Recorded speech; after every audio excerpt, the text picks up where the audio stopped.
You're under arrest. Aren't you gonna frisk me? I chose to do Dick Tracy because it was a great script, and I loved the character of Breathless Mahoney. I was beginning to wonder what a girl had to do to get arrested. Wearing that dress is a step in the right direction. Breathless wears a lot of tight dresses. Those are her redeeming qualities.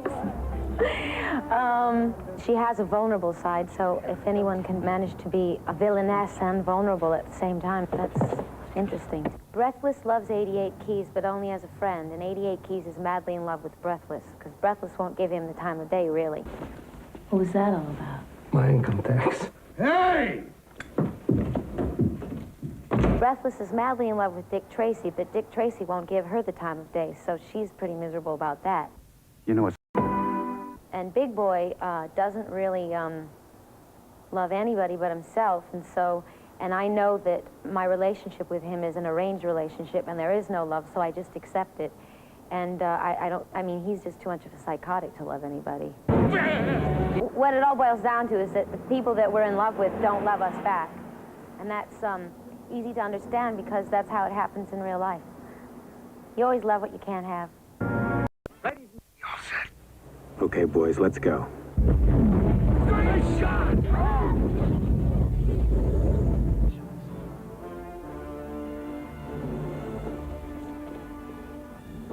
Let me see the top of that again, Brad. All right, don't move. Who is it? Who is it? To act and direct at the same time is kind of a schizophrenic existence. It's not really possible to do, but you just pretend that you're doing it. Hello, boys. Tracy. Here, Chief. Tracy, are we glad to see you? Tracy, whoever they are, they're all dead.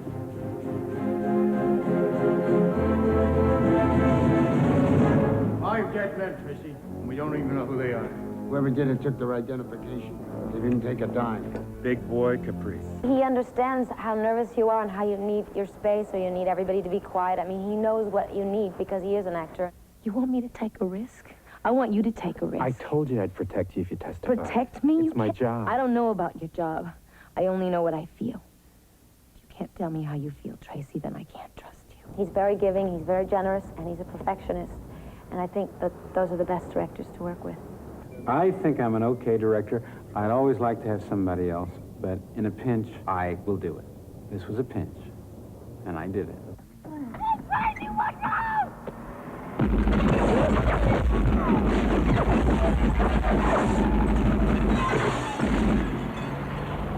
Tracy, wait! Hey, you all right, kid? Thanks for the tip. It's okay, you know, it's hard, it's work.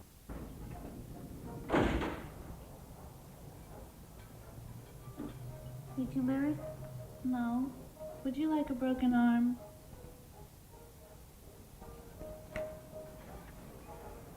I don't like days. Good, me neither. Warren, as a director, is very caring about the actors.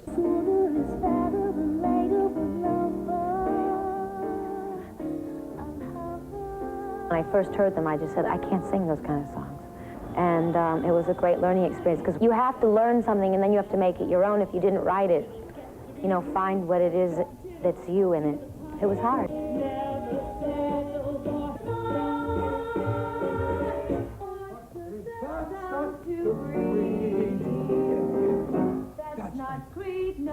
It's hard to do a song badly, which is what I was supposed to be doing in that scene. So Warren was constantly telling me to not do it so good, to not move well, to not sing well, to just kind of drip through it. But after doing 100 takes of it, it wasn't hard to feel that way. I mean, it was painful, but that's fine.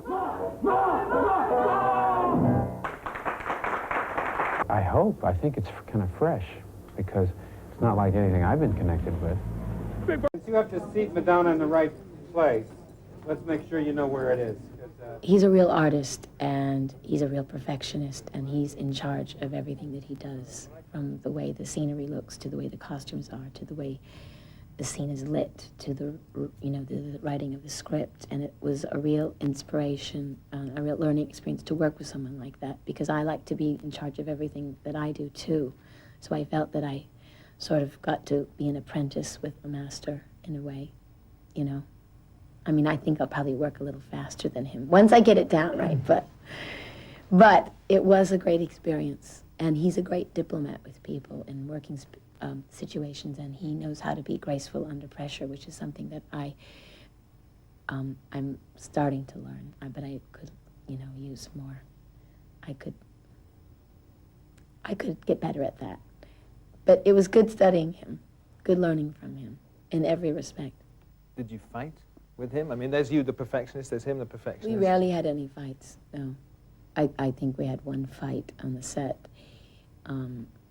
but it was because I was shooting a video. So there he was, telling you that you shouldn't be doing this, giving you an earful, Well, telling you off. he was upset because I wasn't concentrating on one thing, which is, what I should have done. But like I said, I also have a music career, so.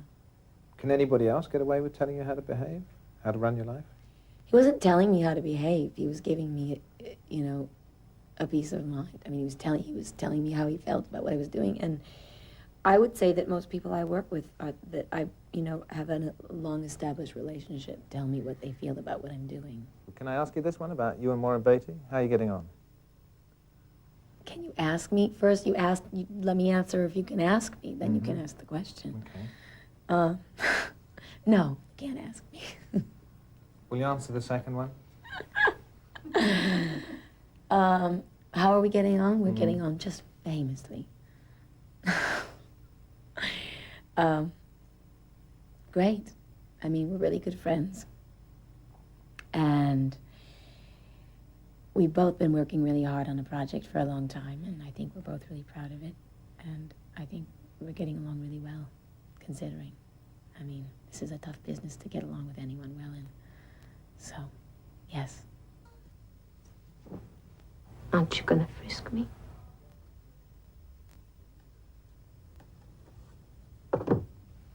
Yeah.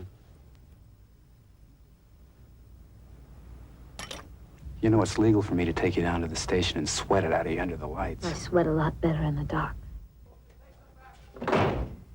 Thanks for calling.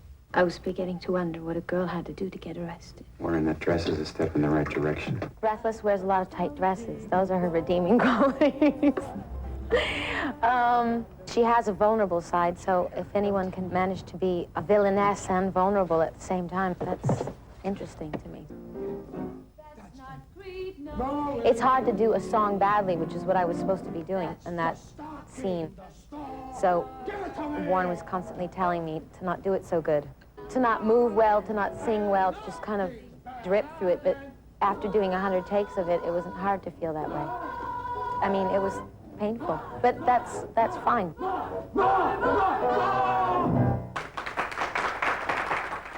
That's the hard thing about making movies. Someone else is in charge, and it takes a really long time to set up shots and light things, and so you just end up spending so much time sitting and waiting for that 1 second that's going to be on, that you're going to shoot, that's going to get onto the film that day. And it's very disjointed, and it doesn't follow chronological order, and in a way it's really not enervating. What's the opposite of enervating? Stultifying. Yeah, it just drains you.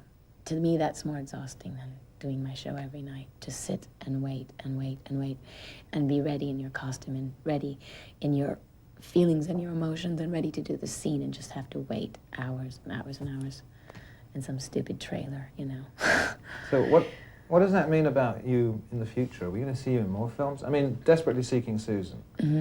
And then the other films after that, and now this one. I mean, it could mean that his movies are going to take more of your time? Well, just because I don't like it doesn't mean I don't want to do it. As I said, I'm not here to enjoy myself. But I do, putting that aside, the waiting arounds, I love the medium of film. So, and I do hope to be able to make more of them. Maybe direct, I don't know. Maybe direct? Have you got any ideas? I'm not telling you. Evita? I'm not directing that. But that's the role that you would like to do next, am I right? Well, that's the role that they're planning on me doing next, but they have to have a script that's in good shape in the fall, which is when they want to do it. So if it is, I will. And what about the character of Perón? What do you think?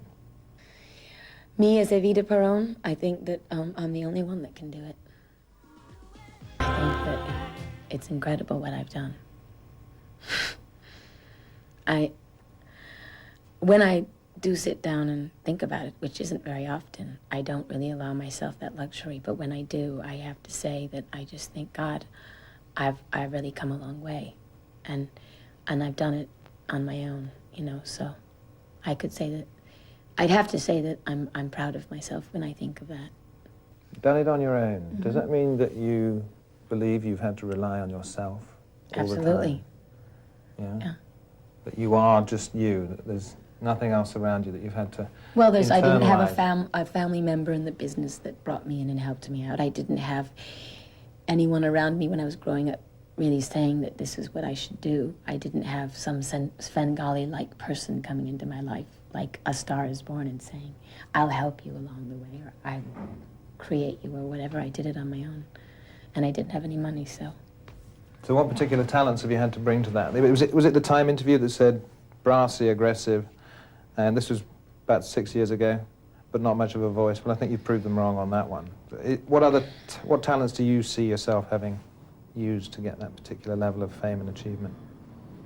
Ambition and strong will and bravery and, and a lot of energy. I think talent is energy, and I think that there's a lot of talented people in the world, but how far you go and what you do with your life depends on how hungry you are. Did you find it difficult to be taken seriously as a dancer turned singer, as opposed to somebody who'd actually gone straight into singing?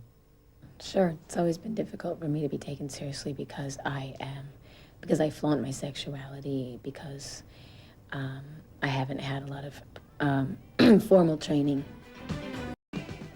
I think if, as a person grows, that they're really true to what they feel inside, it doesn't matter how old you are. Can you see a middle-aged, an elderly Madonna, and what you might be doing? Probably acting, and I collect art, so one of my fantasies is that I have an art gallery. And, one of the people that I idolized was Peggy Guggenheim. You know, how she sort of took young artists under her wings and, patronized them and supported them until they sold their paintings and stuff like that. And have a gallery of the 21st century or something. I read that you one day would like to have children. Do you still would like to have children, have a family? Be ordinary? Well, I don't think having children is ordinary. But, yes, I would. I think it's extraordinary. It's something I've never done, so I look at it with wonder and amazement.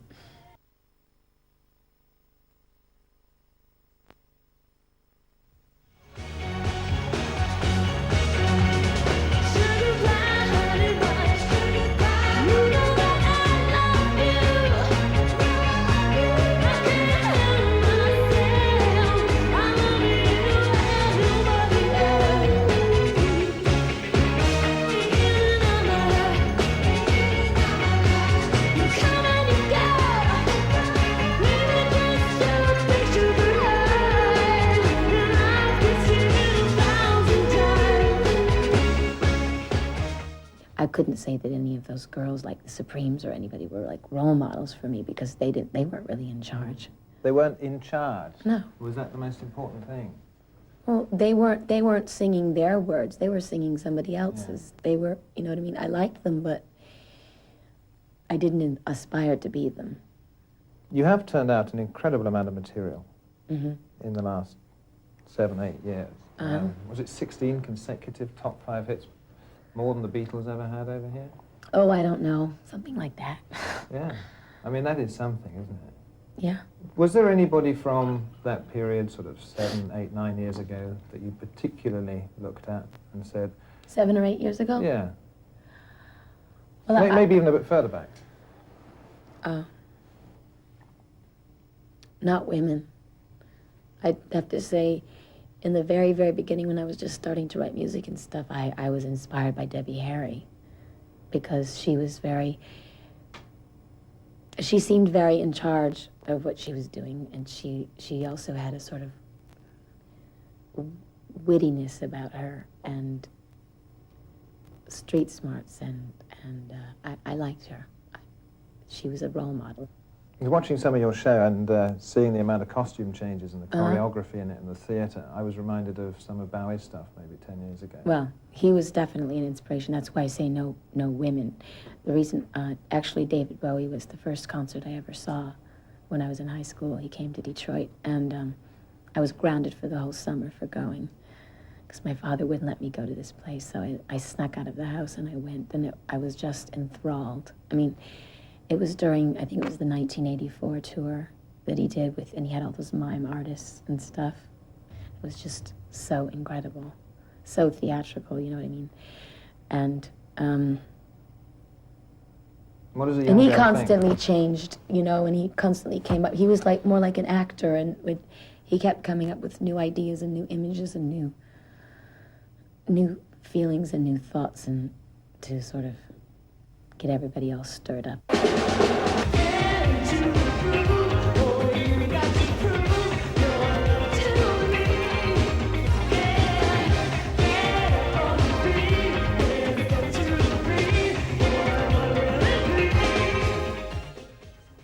I have planned certain things knowing what the effect would be. Other times I've just done things. And for instance, in the very beginning, actually, when everybody was like into my belly button and this whole like material girl thing, I mean, to me that was all a fluke. That was the way I dressed way before anything ever happened, and that people attributed all these qualities to me based on the way I looked, and that was all some pre-planned thing that I did. It was just funny to me. Does it ever concern you that the show's so overtly sexual when there's maybe some pre-teens and young teenagers in the audience? No. No. Because I think if they're preteens, they're not going to understand it. You know, I mean, I think they're not any more overtly sexual than the Betty Boop cartoons that I watched as a child. I didn't understand at the time. Now I watch them and I'm like, oh my God, I can't believe I missed that, you know.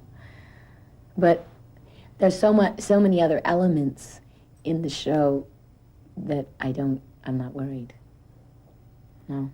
And, you know, I mean, people know what my image is out in the public. If, you know, parents shouldn't bring their children if they don't want them to see. Maybe they sneak out, like you did, and go and see David Bowie. Well, power to them. Eh? Yeah. I mean, David Bowie didn't have a bad effect on me. So. And what sort of message do you think they're getting from you? That it's good? To be in control of your life, Yeah. to be in charge, to express yourself. This is the hardest tour I've ever done.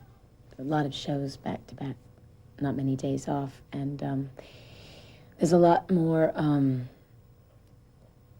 it's more of a theatrical performance in that there's not a lot of space in between each song. It just keeps going and going and going, and I don't really get a chance to rest till it's over with. There must be times when you want to just say, right, I need 2-3 weeks off. Yeah. Stop everything. I'd like to do that, but I can't. Because I got all these people, and we have a schedule, and the show must go on. Well, the show is incredibly energetic. As you say, you don't get much chance to relax on it. Is it the most difficult one you've done? Yeah, it is. And what makes it so hard? There are 4 different segments of the show, and I sort of change character in each one, and I have to stay in character for each one and never really come out of character, and it's I have to stay very focused, very concentrated. There's a lot of movement. There's just no chance to stop, so that's why it's difficult. I'm not really interested in a rock concert. I don't like that word. I'm interested in presenting I keep repeating myself, so more theater so that there's a catharsis, there's an arc, there's an emotional arc, there's a journey that you go through, you feel, and I present myself in one way at the beginning of the show, and by the time I get to the end, it's something different. Is this what you've wanted to do for a number of years and just felt it took this metamorphosis to do it? Yeah. Yeah. And it was a period of growing up, was it? Yeah. And just the experience of being on stage and going on tours before and knowing what I can and can't do. And I guess I finally got the nerve and the artistic inspiration to do what I'm doing now. Knowing what you can and cannot do, we see what you can do in this show, but what have you learnt that you cannot do? Or is there no limit yet? Rest. While I'm on tour. You can't put your feet up? No. No, I sort of have to be superhuman for 4 months. Well, you work out 2.5 hours a day. Then I'm told you have an hour-and-a-half sound check. Then you have the show. And then you sometimes go on dancing afterwards. No, I don't do that. Who told you that?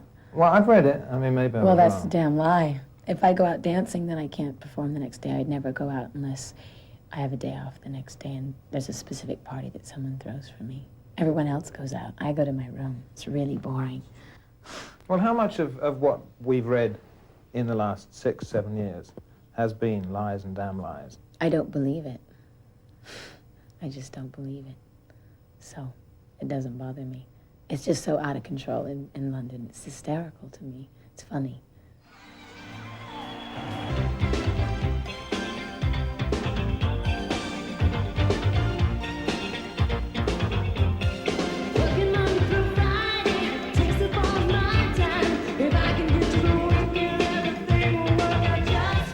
In London, it will start in the airport and everyone will attack me and they'll say that I tried to run over somebody in my limousine and there will be like hysterically outrageous stories every day in the newspapers and you know, it's just a joke. I'm so used to it now, but it's not peaceful and it's not fun and it's too bad because the first time I went to London, I had a fabulous time because I was able to really walk around the city and see the sights and go to all the museums and stuff like that, and go to the ICA, which I love to go to, and go out to the countryside, but I never really get left alone, so I can't do that. I'll come back when I'm an old woman and no one's interested in me.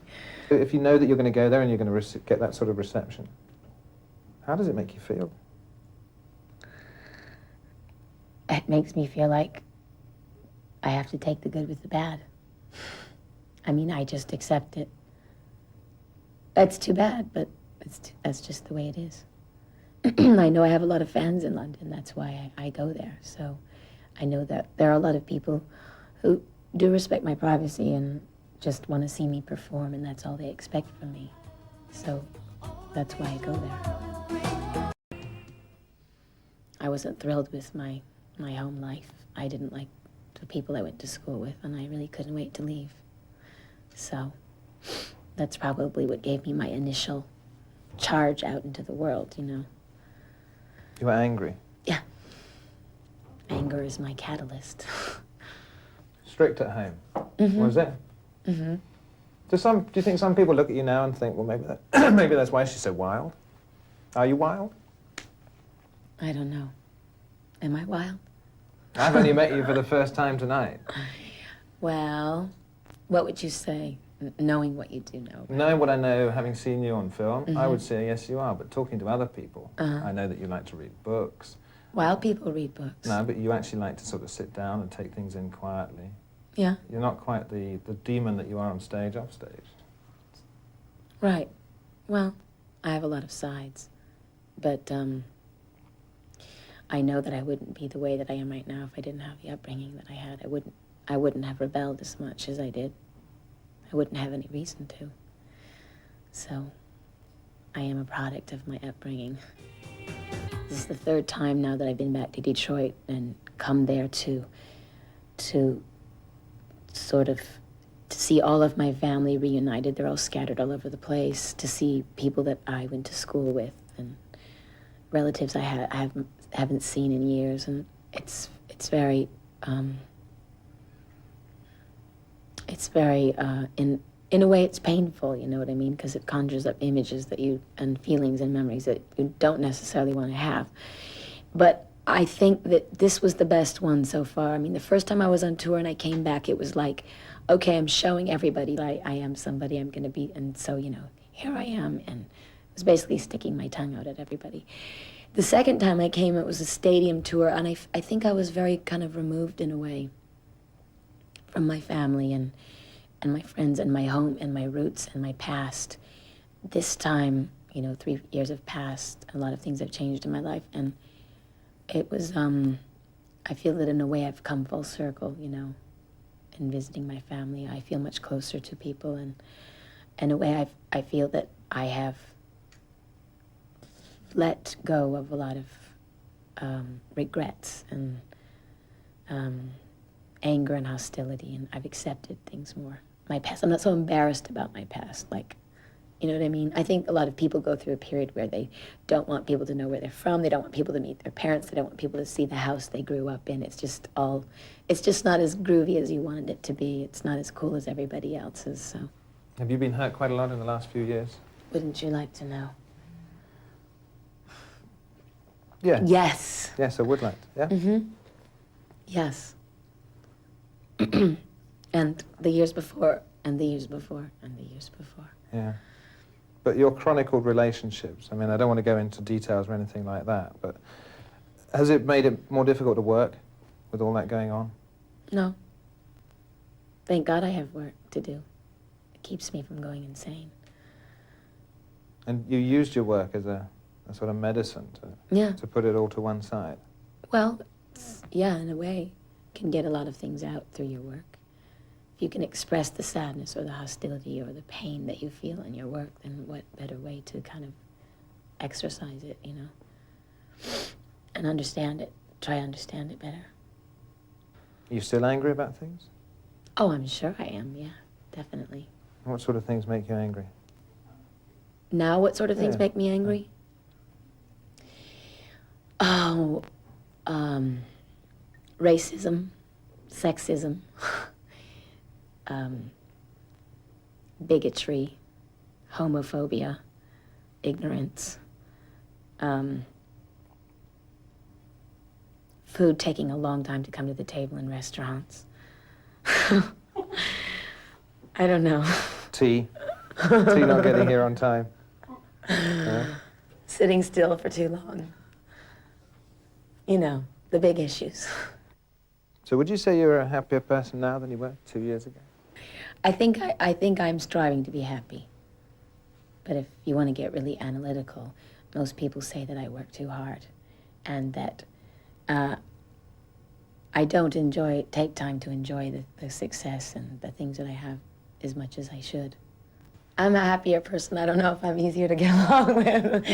Everyone in this room is shaking their head no. No, I'm still the same demanding bitch I was 2 years ago. But I'm happier.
better to, you know, to have humor, that's all. Yeah. A sense of humor. And not take yourself too seriously. Do you believe in love? 'Cause I got something to say about it. And it goes something like this.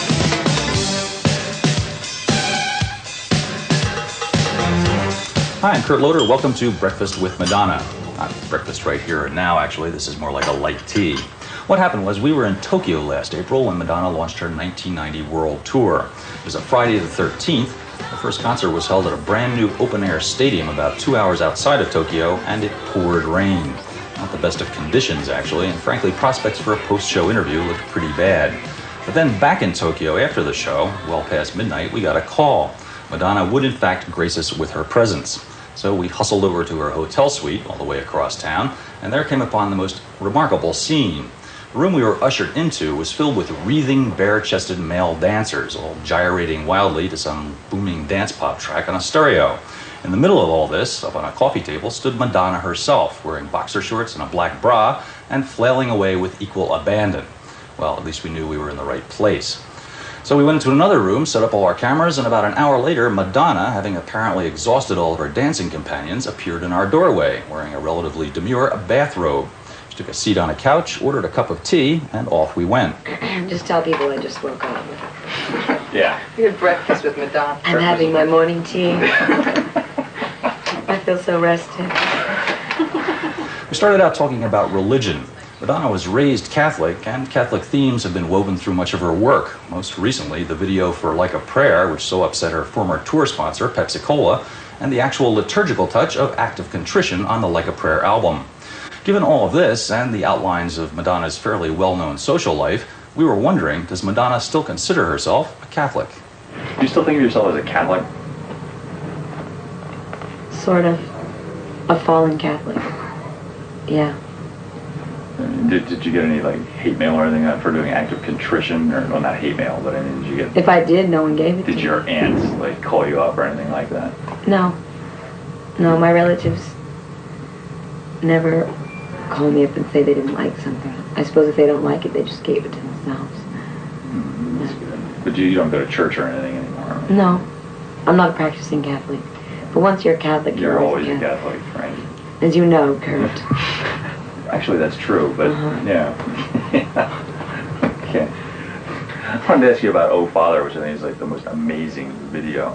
Has your dad seen this? I mean, did he have any response to all this? Well, to tell you the truth, I don't know if he's seen it. I'm kind of afraid to call him up and ask him. Really? Yeah. I mean, are there character aspects to it? It's not like your life line for line, or? No, it's not. But it's a lot of stuff in the story is drawn from my life. I mean,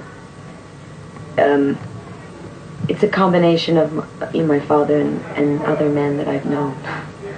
So. Okay. And you haven't talked to him since about this? I've talked to him all the time, but yeah. I mean, it's sort of unspoken, and we don't really. My father doesn't call me up and say, "Hey, I just saw your video on MTV." I mean, he never does that. Yeah. He just kind of tries to treat me like all my brothers and sisters. And that might be difficult, I would imagine. Well, he doesn't.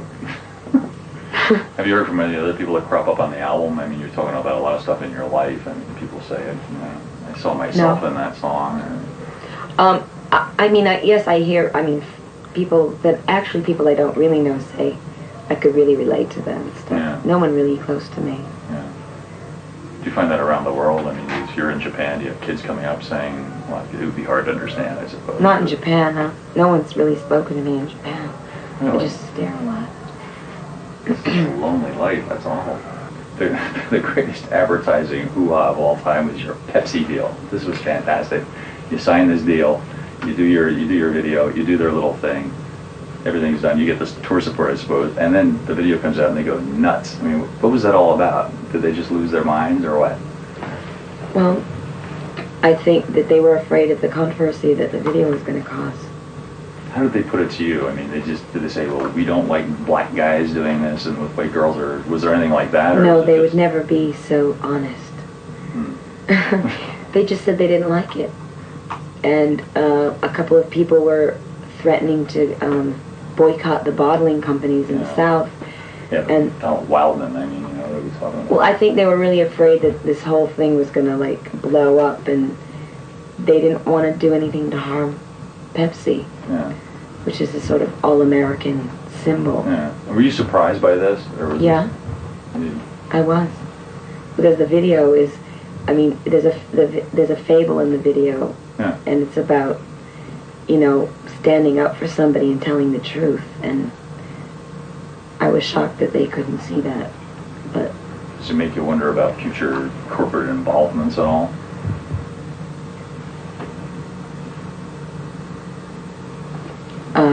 Does it make me wonder? Does it make you wonder? I don't spend too much time thinking about it. Yeah, but I mean, it comes up, right? I mean, yeah, sure. Did this all wind up? Well, I think people think twice before they ask me to endorse their product. I mean, what they see is what they get. They should have known going in. They should have. I told them about the video. How did you describe it? Did you say, it's me and this guy, and we're... I told them what we did. Yeah. I told them everything. Do you have this show really sums up, I mean, the Like a Prayer album in a way. You're doing stuff, America's in a very regressive phase, and it's very sort of black and white, it's anti-gay. We've really become, going back to the 50s, and the stuff you're doing. Yeah. I mean, do you get bad messages from people out there? Do you get any Well, I just started. I mean... But I mean, the record has been out. I mean, the songs on the record are like that. Do the videos convey that kind of... I know the moral majority is up in arms against me, but... Congratulations. The people, yes, consider it an achievement. But, I think that I'm offending, certain groups, but I mean, I think that people who really understand what I'm doing are offended by it. Because it's pro-life, you know. It's pro, you know, equality, it's pro-humanity. So... I mean, you despair. And that's not really the mood America's in right now. What do you think that is? I mean, how did people come out of the 60s? It's fear of AIDS. I mean, it's just this, I mean, it's like turned everybody into these, like, 50s monsters, you know. Right. What? No, that's my opinion. That's why everything's changing. What do you think AIDS has just allowed, like, the right wing to come in and say, well, see, that's what it leads to? Yes, it has. Yeah. It has, but see, then the people who don't really know that are sort of following onto it and saying, oh yeah, that's why. You know what I mean? It's a small group of people who are leading people in that direction. Yeah. Is it hard for you to try and convey these ideas in a stage show and still have, like, Gaudier costumes and stuff and be entertaining? Well, I'm not interested in hitting people over the head. I think that, I mean, I'm not militant anything, and I don't want to be pedantic. You know, to me, it's more interesting if you interject humor in all the messages. That way people get what you're saying, but they sort of get it, I mean, laughing, you know. I mean, there's irony in everything that I do, so, in the show. So you're saying, well, always leave them laughing, kind of thing? Well, I just think it's better to, you know, to have humor, that's all. Yeah. A sense of humor. And not take yourself too seriously. We'll be having some more laughs with Madonna about voguing.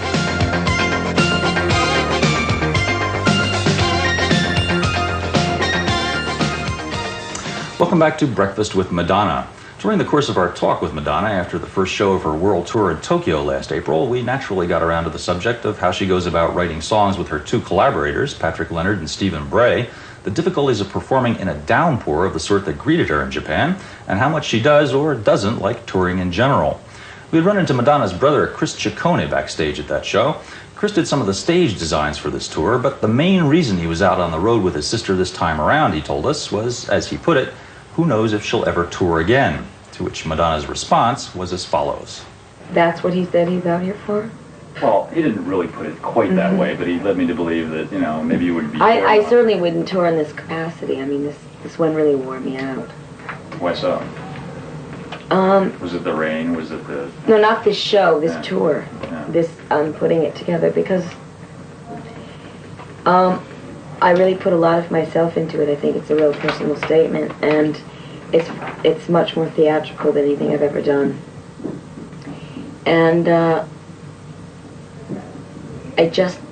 I think that it is much more of a theater piece. Yeah. And in that respect, I mean, I had to pay a lot more attention to detail with set and costume and lighting and stuff, and it just took a lot out of me. Does everyone get that sort of thing, you think, around the world? I mean, you're going to be going around the world. Do you understand the concept of theater? Do you think the Japanese understand the way Americans do or the French do? I don't know if they're going to look at it and say, oh, this is like theater, but they're certainly going to be affected the way I think theater affects you, in that there's a kind of catharsis, like from beginning to end. Yeah. You know what I mean? It's a piece where we don't have to stop, you know, at the end of every number and like people applaud. I mean, we could really do the show without audience interaction, which a lot of concerts rely on. So. Yeah. Were you worried tonight? Except if it's raining, then I have to sort of ad-lib. Maybe you were worried tonight, it's like Friday the 13th, that the rain is pouring down. Was it dangerous up there, or what? It was extremely dangerous, yeah. I mean, really, somebody could have fallen off and died, or broken their leg, or Well, something. I have a dancer who's injured right now. She twisted her ankle in a rehearsal, so I felt like a protective mother through the whole show, watching all the dancers and singers. I mean, I wasn't really paying attention to the audience as much as I'd like to, because I just wanted everyone to get through the show and not get hurt. Yeah. You've become a real dancer. I mean, I don't mean to say that you weren't before, but you've really been working at that. I mean, it's obvious on this tour that. Well, I'm working it in the show. You've really got the stuff, you know. Thank you. But I have been working on it, yes. But I mean, do you feel that too? That you really. But it helps. I mean, I hired a lot of dancers who were very helpful and collaborative in the choreography, and I mean, everybody's different in the show, and I think everybody said, okay, now we're going to do this, and so whoever was good with that particular style of dancing worked with everyone else to get it right. Yeah. Now you have a dance director, but do you get down with these people and say, well, I want to convey this? I mean, is it a matter of saying, I want to convey stuff, or you actually show them steps? Or? Well, no, my contribution was, this is how I want to present this song. And we put the songs together so that there was an arc, an emotional arc in the show. It starts off this way, it ends this way. And I basically thought of sort of vignettes for every song and how this is what I want to do in this song.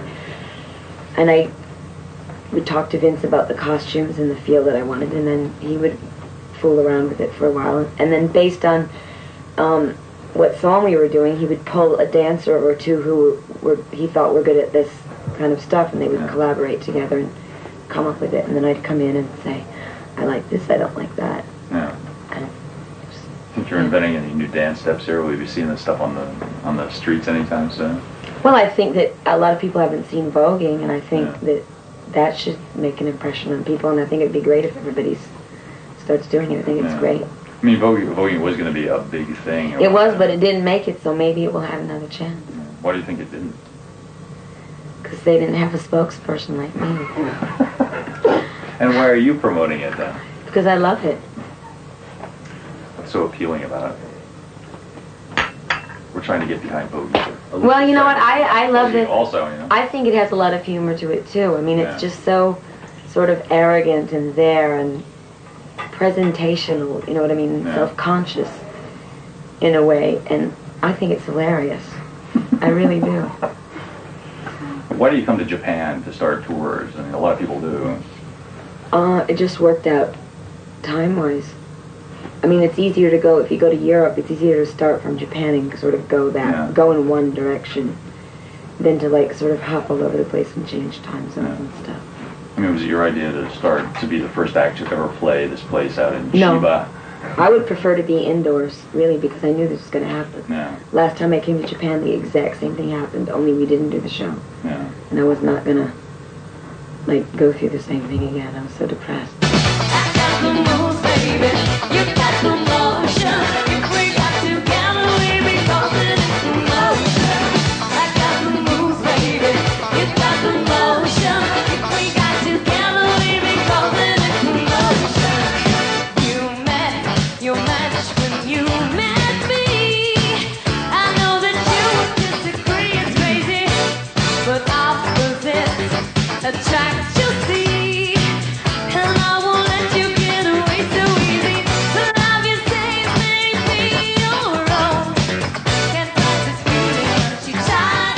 Do you find that after opening nights, I mean, I think everyone does, that things change, you'll look at something and say, that doesn't work, this does work, and you're changing. Well, yeah, but I mean, there was so much rain that it's really hard for me to know what did and didn't work in the show because I was dealing with another element, you know what I mean? And I was just trying to get through the show and not break my leg and watch over the dancers. So. Can you tell me how you work with, with Patrick and Steven as in producing and songwriting, or are you the person who's in charge, or is it a total equal collaboration? I understand. I learned today that you play like guitar and keyboards, and I never knew that.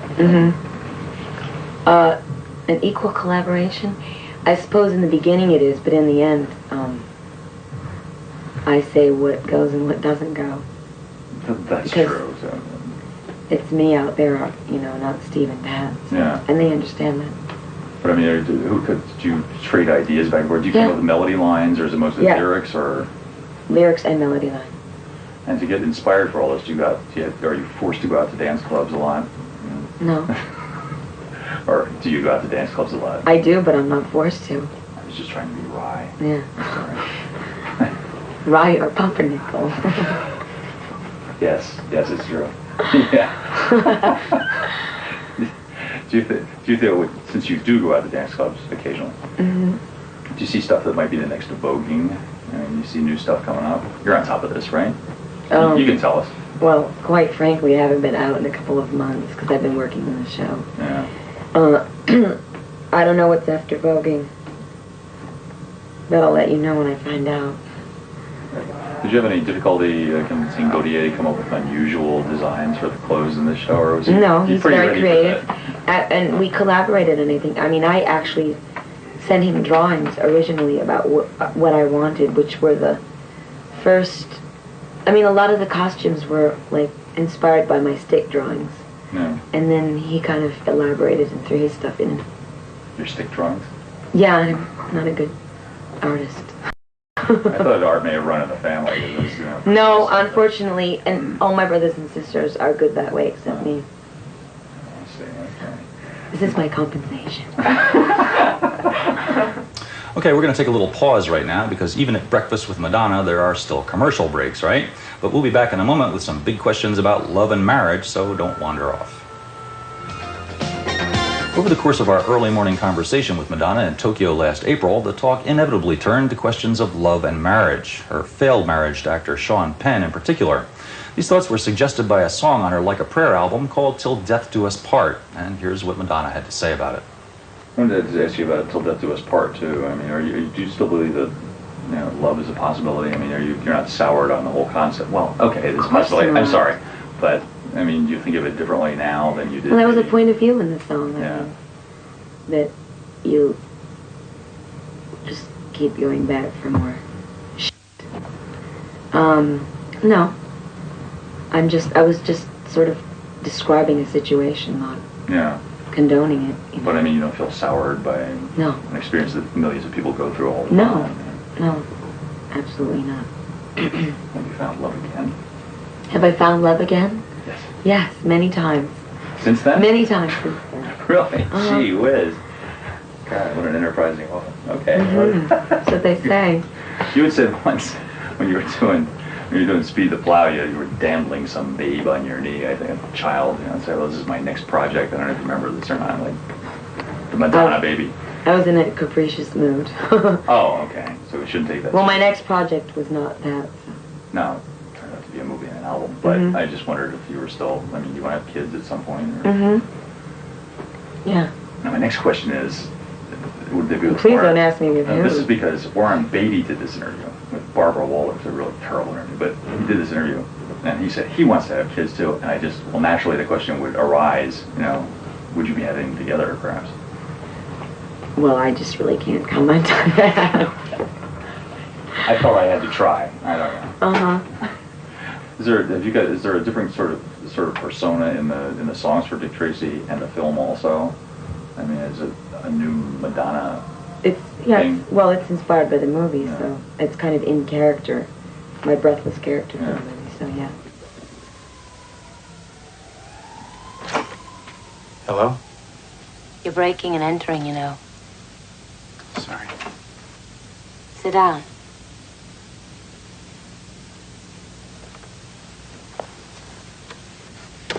Are you gonna arrest me? If I were gonna arrest you, I'd have done it by now. And what are you up to, honey? I think Lips Manless is dead. And I want you to tell me who killed him. Or maybe you weren't on his side. Whose side are you on? The side I'm always on. Mine. No grief for Lips? I'm wearing black underwear. You know it's legal for me to take you down to the station and sweat it out of you under the lights. I sweat a lot better in the dark.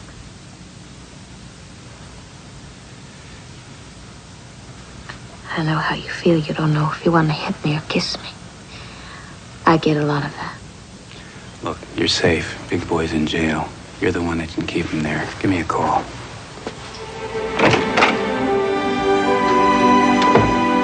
The first song in the show is a Stephen Sondheim song, and then the other two I wrote, trying to keep in the period vein with a sort of modern feel to it. So, but there's, I don't know, 12 songs on the soundtrack. Yeah. Is that what the album that I'm Breathless is going to be? Like all stuff Dick Tracy, or will it be? Well, some of the songs are in the movie. The rest are just inspired by the movie itself, the period aspect, the cartoon aspect, the gangsters, you know, the characters, and who I was in the movie. Yeah. Why Stephen Sondheim? Besides the fact that he's like this great songwriter. Are you a long-time fan? Did you know him? I know him now. I didn't really. I knew who he was before I did the movie, but I was introduced to him and worked with him, and you know, I really respect him. What attracted you to this? Were you a Dick Tracy? No. I don't think it was you. What attracted me to it? Yeah. A good part in a good movie. I mean, a chance to work with a lot of great talents. Yeah. Does it resemble, you know, any blondes you've done previously? No. Like Who's That Girl? Or No. This movie looks like nothing anyone's ever seen. In what way? You Can you just have preview to it see for it us? to find out. No. It just looks incredible. Come on. It's like a 3D cartoon, but it's real. You can sink your teeth into it.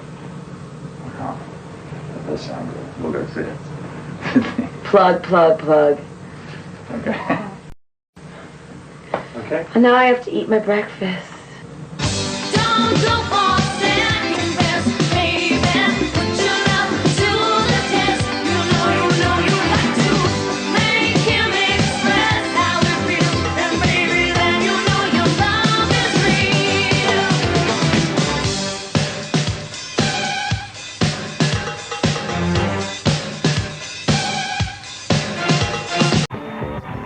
The Arsenio Hall Show is brought to you by Castrol, engineered for today's smaller cars. And by General Foods Corporation, satisfying your family is what we're all about.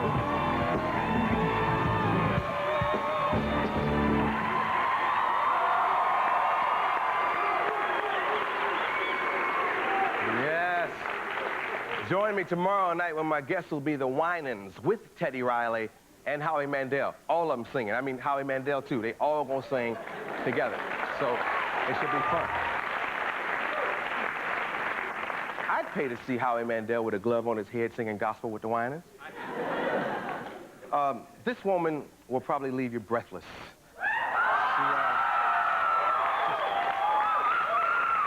She not only stars in an upcoming movie called Dick Tracy with Warren Beatty, but she also kicks off the American leg of her worldwide tour this Thursday down in Houston, Texas. Hello, Houston. Please welcome Madonna.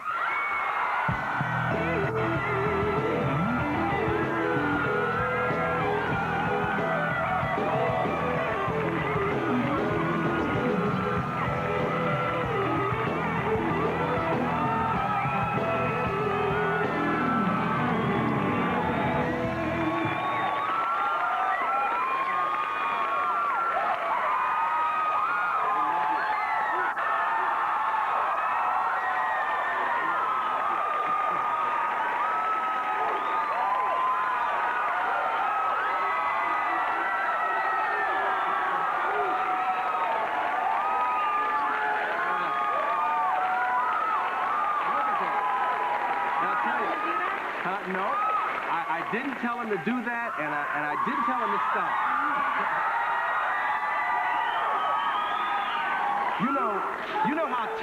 You know how tough this business can be. It has its ups and downs, and one day when you're feeling down, you pull out this tape, you put it in the VCR, and remember how much they love you.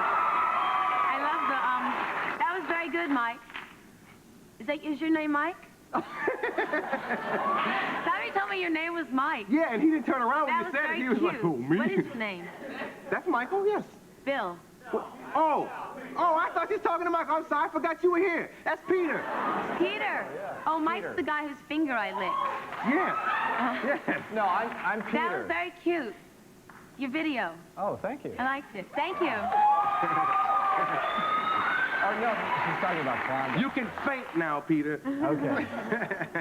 We like your new video. Thank you. It's a very nice video. Look.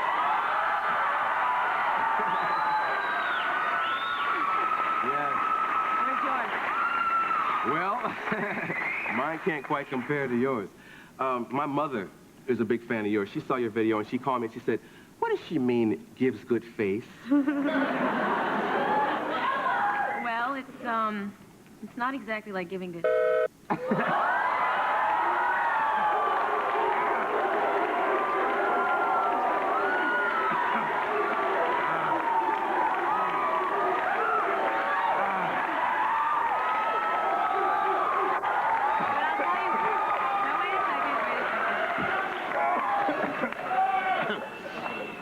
It's kind of like, you know, I mean, Rita Hayworth always looked fabulous, right? Yes. Her face was always sitting.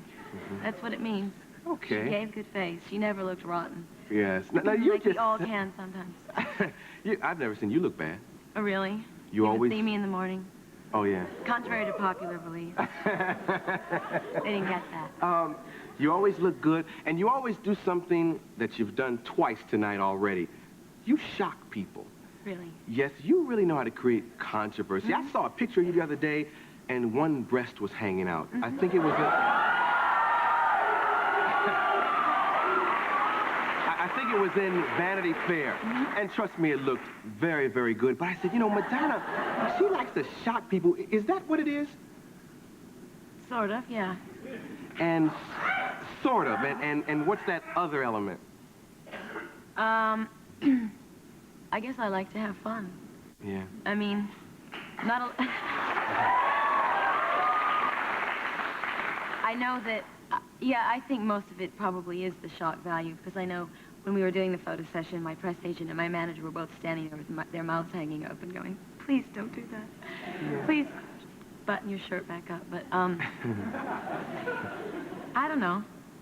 I mean, if you've got it, flaunt it, right? Yeah.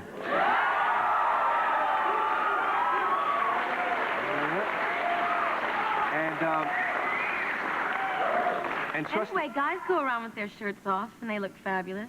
Oh, so, yeah, and don't get me wrong, you look fabulous. I know, but I mean, when a guy knows that he's got a great upper body, he takes his shirt off, right? Absolutely. Okay. And you know what? Yours are real. And the reason... No. The reason I bring that up is because Madonna and I have something in common. We have a couple things in common, but one thing is neither of us believe that LaToya's breasts are real. I knew you were going to bring that up. Well, it's like I've said it, and... Well, I know just because people have told me, but I want to know how you know.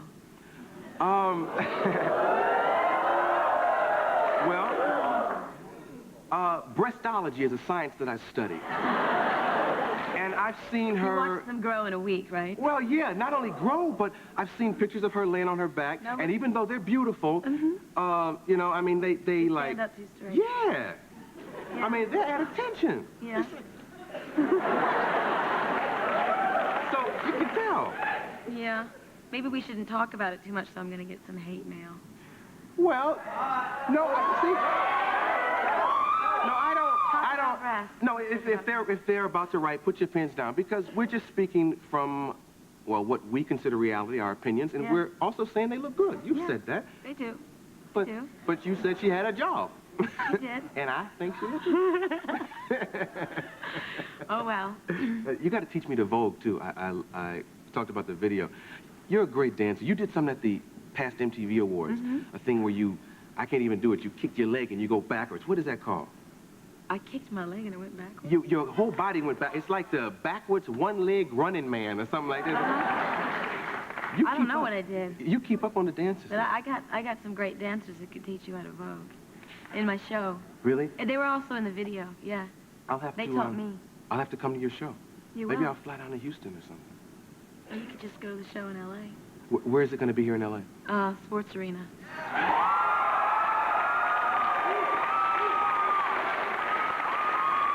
I was also told that you have, like, guys in pointy brassieres dancing. Where did that come from? My wild imagination. What are you doing? It's the whole shock thing. It's like, I take my shirt off. You're not supposed to take your shirt off. And, I mean, a respectable girl isn't supposed to take her shirt off, and guys don't wear bras. I mean, but it's all done with a sense of humor. And Gautier, who designed the costumes for my show, already had them made up. But they were made for girls, and I just decided to have the guys wear them. They look great. Yeah, I hear it's very interesting, and some things it looks great. Yeah. But actually, you know what it is? It's if you've seen the video, you know, when I open my jacket and I've got the really long ones on. Yeah. That's what they're wearing. Yes. Let's take a commercial and come right back and talk about the long one.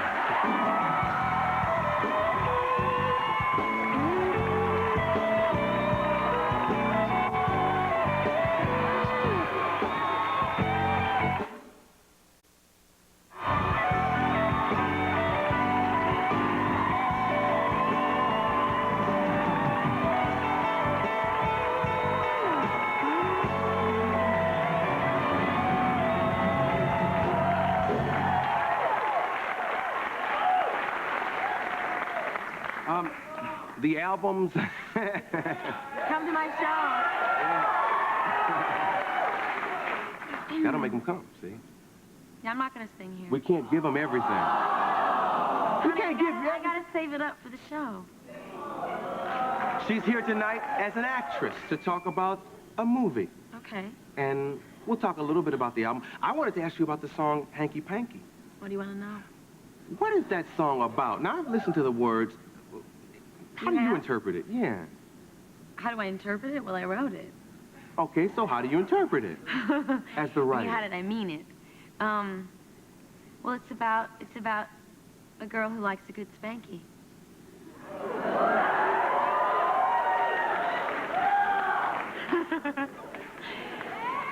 Right? Y'all know what I'm talking about. Now, when you say a girl, you don't mean like an 8-year-old who's come home with bad grades. You're talking about a woman. Mm-hmm. I'm talking about the spanky you get when you're not bad.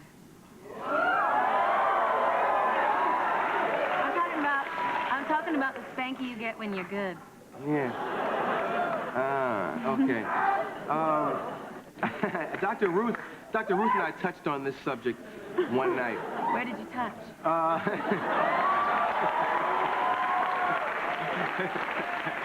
Well, actually, I bent her over like this and touched right about there. I bet she could tell you about getting a spanky. Oh, yeah. Yes. I like to spank her and call her Baby Ruth. No,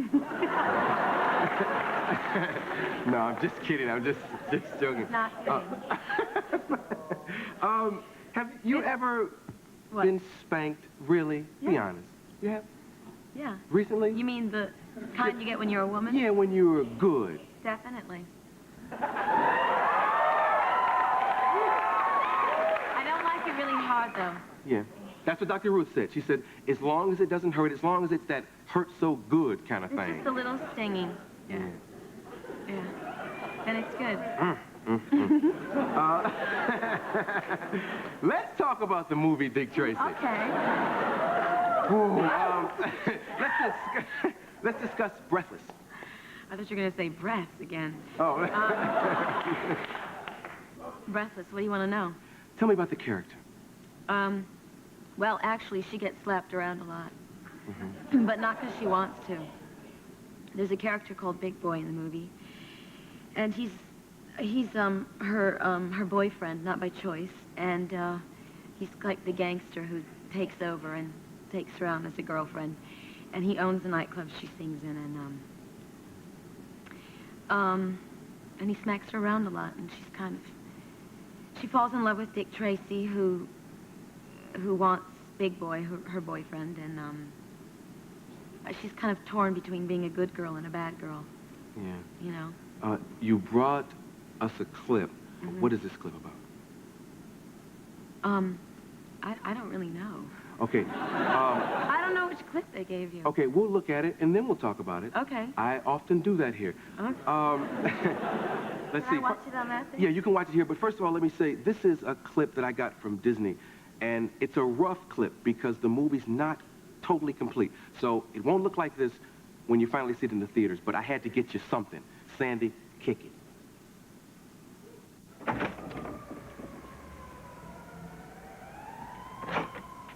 Hello? You're breaking and entering, you know. Sorry. Sit down.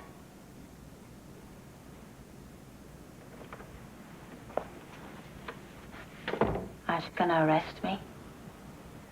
If I were gonna arrest you, I'd have done it by now. Then what are you up to, honey? I think Lips Manless is dead. And I want you to tell me who killed him. Or maybe you weren't on his side. Whose side are you on? Side I'm always on. Mine. No grief for Lips? I'm wearing black underwear. You know it's legal for me to take you down to the station and sweat it out of you under the lights. I sweat a lot better in the dark.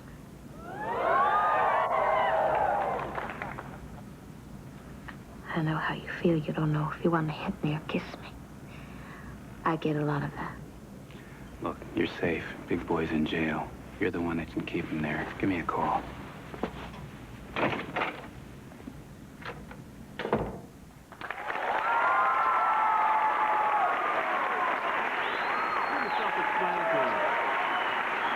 You look very good in that.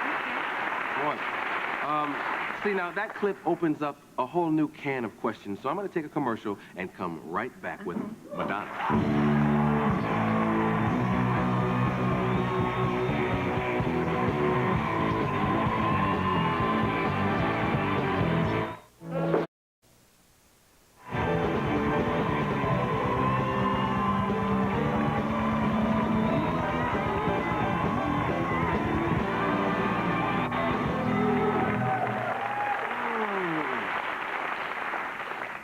I'm going to ask you a question as a representative of all these men and men in America.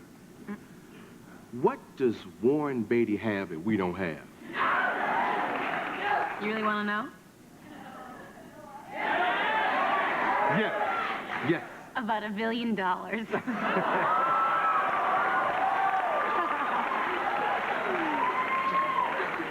No. I'm just kidding. We'll do that again. Yes. What does he have? What?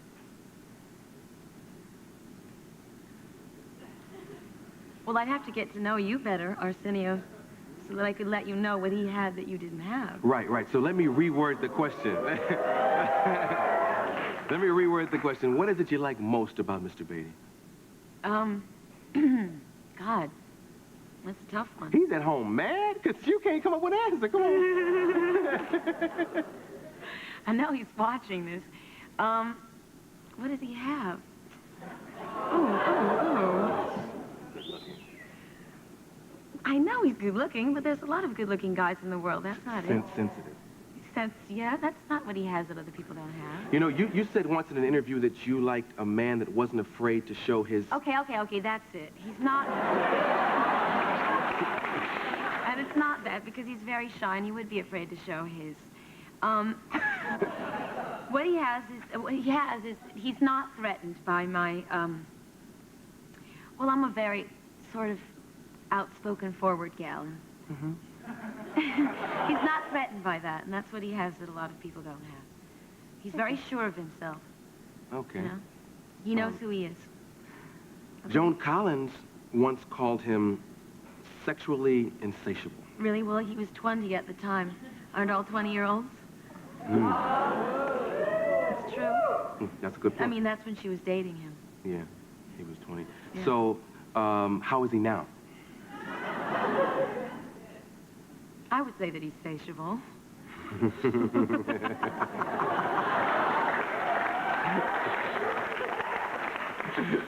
Are you satiable also? Yes. Oh, so it's a match made in heaven.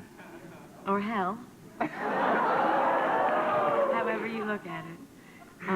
No. Of course I am. Is he a jealous kind of guy? I would have a hard time. No. He's not? No. I wouldn't. No, I mean, that's part of being sure of yourself. Yeah. Not being threatened. Are you jealous? Definitely. What kind of things make you jealous? Are there things that he does or things that happen to him? Like, does the name Joan Collins make you jealous? No. Oh, okay. Have you seen her lately?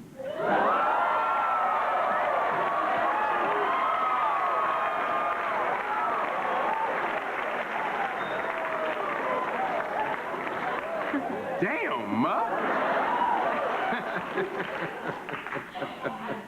No, I want to know. Ice But cold like a speaking of cube, jealousy, baby. I want to know. Are you jealous of John Stamos? I mean, I want to know. I want to know how it feels to be dumped for John Stamos.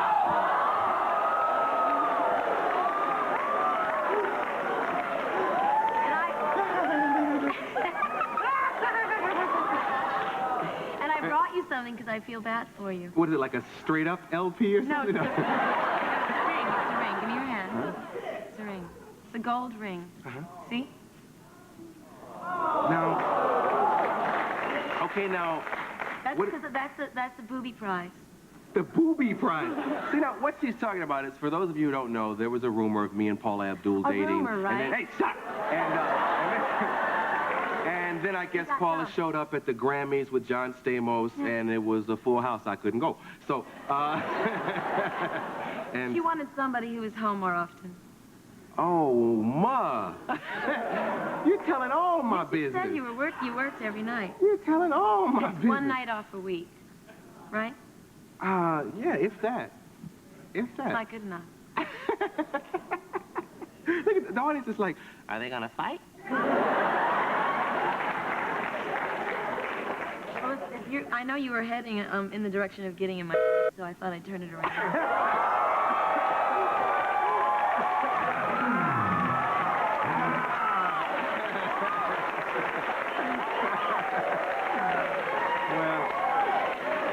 You know, I've heard you got some good, so I ain't turning around. I'm surging forth, baby. But let's go in a different direction. All right. Catholic upbringing. That's very deep.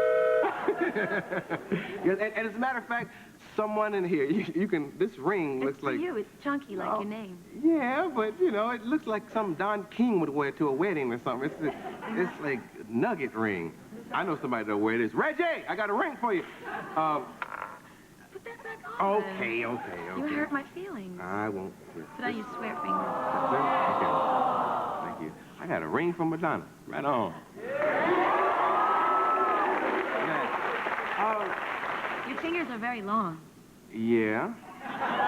You know what they say about guys with long fingers? I thought we were going another direction, Ma. We are. This is the other direction. Oh, okay. And we want to know why he has a Band-Aid on his hand. Ah. Too much spanky. Actually, no, you know what? Here, Sandy, can you get this? Ew. I have like 5 stitches in my hand. Right there. You can see him now? You know why? Because he went back to Paula's house. And you know what she did to him? No, actually, I was watching your video and got too excited. And,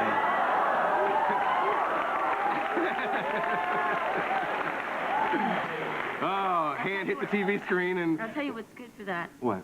Vicks Vapor Rub. Okay, we'll take a commercial. I'll get some. We'll be right back with me, her, and Vicks.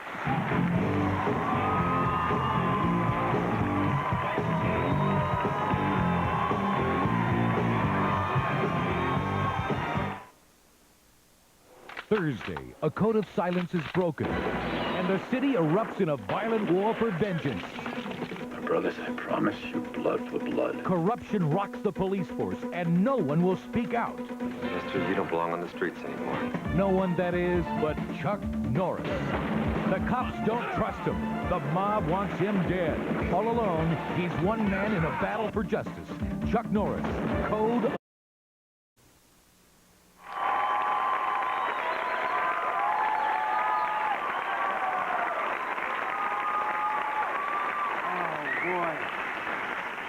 You guys didn't hear the good stuff. Anyway.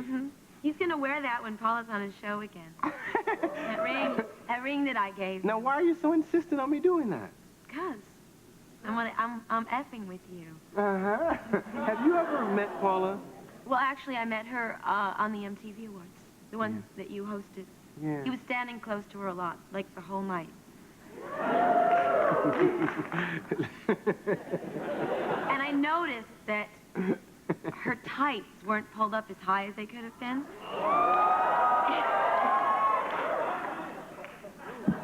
Meaning? And I wondered if you had anything to do with that. Okay, that's it. Really, I have nothing against Paula Abdul. I think she's great. Yes. But that's the only way I know to get at you. I don't think you're getting at me, but you ran her out. No. What about, Eddie Murphy? Did I pull his tights down, too? I heard that you did.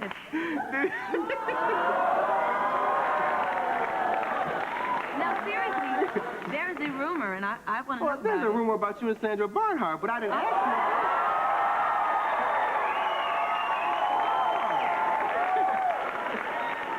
What do you want to know? Huh? I never pulled her tights down. She probably arrived at your house already naked. And you were there waiting with me. Oh, yes. Menage a host? Yes. I'm down. Moving right along. No, they do have those kind of rumors, but I know Sandra, and I know for a fact you all are just buddies. That's right. What do you like about Sandra? I bet probably the same things I like. She's funny. Oh, shut up. They have their own joke. She is funny. She's funny. She's great. She's smart. She's witty and wise. And she likes to F with people, too. Yeah. We have that in common. Yes, indeed. Somebody told me you all were out one night, I guess at a restaurant, you all had a belching competition? We probably did. Yeah. I don't know where you heard that. If you read it in Vanity Fair, it was a lie, because No. I read that, too, but... One of your people had told me, and one Yeah. of your people was shocked by it. You didn't like the Vanity Fair? Oh, no, I liked it. I thought it was really good dish. I mean, Vanity Fair always is. Was it accurate?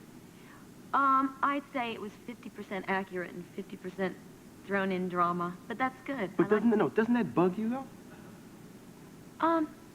It wasn't scandalous. I mean, it wasn't damaging. So it didn't bug me. I hate inaccurate journalism. It bothers me. It's like, I'll be scandalous if I won't scandalous, you know? That's true, and I think that I'm scandalous enough, but they didn't. I mean, you know, I think only the stuff in the restaurant with Sandra was the most inaccurate, you know. Yeah. If they were really there watching us eat, they would have seen a lot more. I mean, all they said was like, we were eating salad with our fingers. It was totally untrue. Yeah. You had a quote in another magazine, and I assume this is true. It said when you were a little girl back in Michigan, you wanted to be black. Is that true? Now why? Now why? Because all my girlfriends were black, and it seems that their parents were more lenient than my parents. So somehow I had it stuck in my mind that it was because they were black. They had more fun. Yeah. You know, my parents were really strict. So it wasn't a musical thing? They could dance their asses off, too. Yeah. So I got a few lessons in their garage. Yeah. Dance lessons. Why do we keep going in that direction? I don't know. These are your answers. I know. I'm asking myself this question. We need Dr. Ruth. Yes, one day it'll Analyze have to, this for instead of emo, we'll have to have me, you, and Dr. Ruth. Wouldn't that be a show? And Wouldn't you like to see our children? You know what? I've had a good time with you. Well, you know, if any of my dancers got their hair cut like yours, they couldn't be in my show. You mean this style or this thing, or how do you mean? No fades. No fades? Now, why is that? Because it's tired.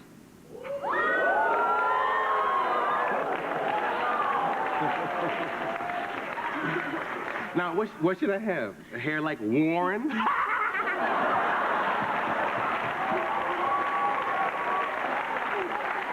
about tired. Nothing. Listen, Warren's not in my show. Yeah, but he's in your bedroom often. You know. Huh? Oh, come on. Warren's never been in your bedroom? I'm not telling you that. I want to know what kind of bed Paula has. I mean, is it a king size or is it a queen size? You are cold-blooded.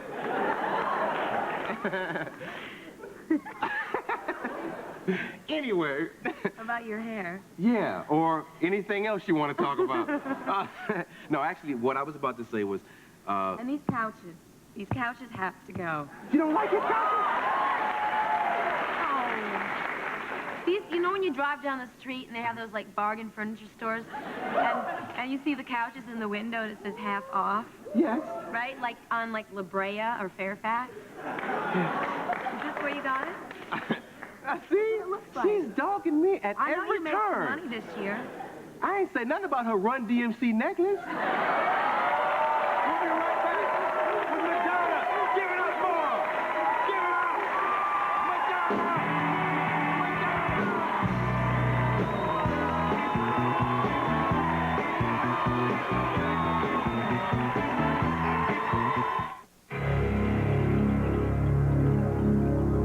AT&T has just created a whole new way to look at the credit card. Introducing the AT&T Universal Card. One world, one card. If you make a lot of long-distance card calls, save a lot by using the AT&T Universal Card. One world, one card.